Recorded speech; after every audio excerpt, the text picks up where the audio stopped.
Assalamualaikum warahmatullahi wabarakatuh. Berjumpa lagi dengan saya, tim Toko Mandiri Indonesia. Ya, kali ini saya akan coba jawab beberapa pertanyaan yang ada di YouTube, komentar YouTube, DM ID, WA saya atau beberapa pertanyaan yang sering ditanyakan toko mandiri kita terhadap tim kita, gitu, terhadap manajemen kita. Jadi saya sudah rangkum ya, sudah saya catat. Yang pertama, saya ini menjawab, mungkin nggak semua pertanyaan saya jawab di satu video ini.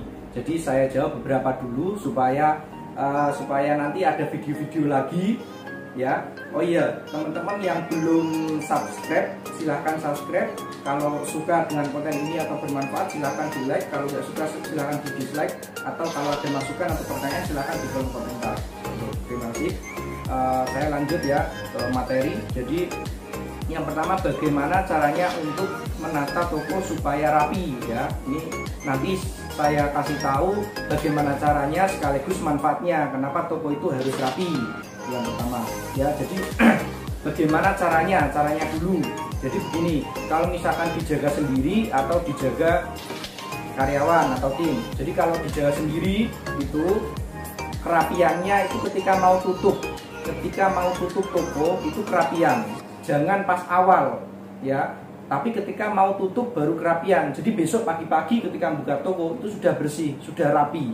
Begitu caranya ya. Tapi kalau dijaga karyawan itu biasanya ada dua shift. Shift 1 shift jam 7 sampai jam 4, shift 2 itu jam 2 sampai jam 10 atau jam 3 sampai jam 11. Jam 3 dan jam 11, betul. Bagaimana cara mengaturnya gitu. Ya, caranya kalau yang jaga karyawan itu ya, jadi karyawan berangkat si pagi sebelum pulang dia kerapian dulu. Jadi sebelum pulang dia kerapian dulu. Ketika shift 2 datang itu toko sudah rapi karena sudah kerapian ya. Terus shift 2 itu shift malam itu sebelum dia pulang dia harus kerapian dulu lagi.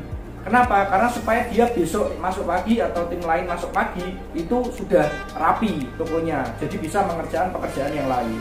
Jadi pekerjaan yang lain apa? Nanti akan saya bahas di video-video selanjutnya ya. Begitu.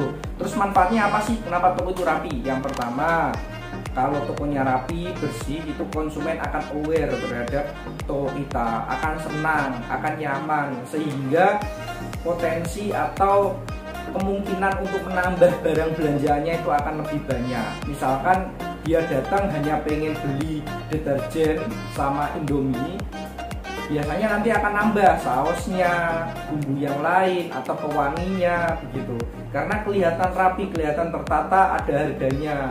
Konsumen juga tahu, jadi harganya juga pas, jadi ngerti. Jadi kira-kira konsumen misalkan bawa uang 100.000 atau 50.000 itu bisa kira-kira untuk bayar, untuk beli apa saja gitu. Yang pertama. Yang kedua, supaya atau bisa menghindari barang expired date atau kadaluarsa terpajang. Jadi sekalian kerapian, sekalian dicek expirednya. Yang mendekati expired, mendekati ya ditaruh di barang retur supaya besok supplier datang tinggal retur begitu. Kalau misalkan barang itu kan ada ini kelayakan, misalkan ini snack returnya kan satu bulan sebelum expired. Kalau masih 2 bulan atau 3 bulan ya taruh aja di paling depan. Ini namanya FIFO, first expired first out. Barang yang usianya mendekati expired atau expired terlebih dahulu ditaruh di depan, barang yang lama ditaruh di belakang. Jangan salah, karena barang yang datang dari supplier atau seller itu belum tentu expirednya lebih panjang. Makanya perlu yang namanya kerapian. Itu manfaatnya ya. Jadi nanti manfaat selanjutnya juga supaya kita tahu, karyawan tahu atau kita tahu sebagai pemilik toko itu tahu barang apa yang kosong, barang apa yang kurang banyak begitu. Jadi untuk memudahkan kita nanti PB atau order, itu manfaatnya. Makanya sangat penting sekali toko itu rapi. Sangat penting sekali toko itu rapi gitu. Terus ini yang kedua, lebih bagus mana etalase atau rak? Etalase maksudnya etalase yang kaca ya. Jadi etalase atau rak semuanya bagus, mestinya bagus, tetapi sesuai fungsinya masing-masing ya. Kalau saya sarankan, kalau di area display, area penjualan itu ya tetap harus menggunakan rak kalau misalkan di belakang area kasir untuk item-item kosmetik, item-item kecil yang mahal itu ya tetap harus menggunakan etalase.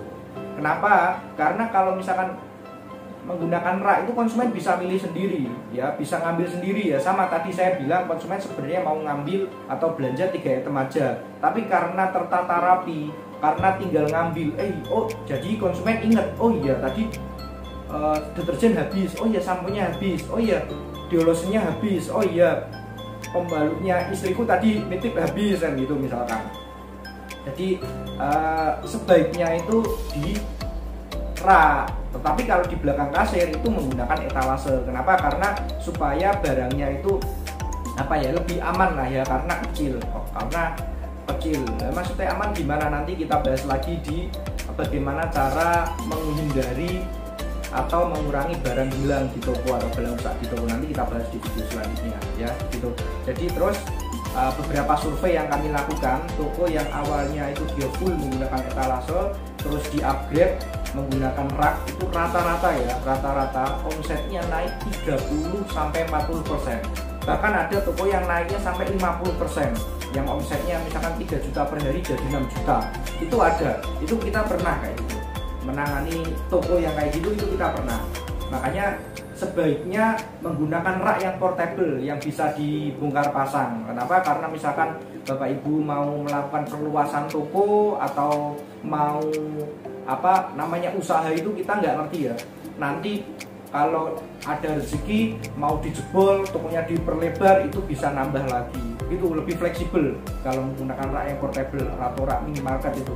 Begitu ya. Nah, saya kira itu dulu. Nanti kalau misalkan ada pertanyaan silahkan tanya di kolom komentar. Kalau misalkan ada yang tidak suka silahkan di dislike, atau kalau suka atau bermanfaat silahkan di like, supaya kami semangat memberikan konten-konten yang lain. Terima kasih. Wassalamualaikum warahmatullahi wabarakatuh.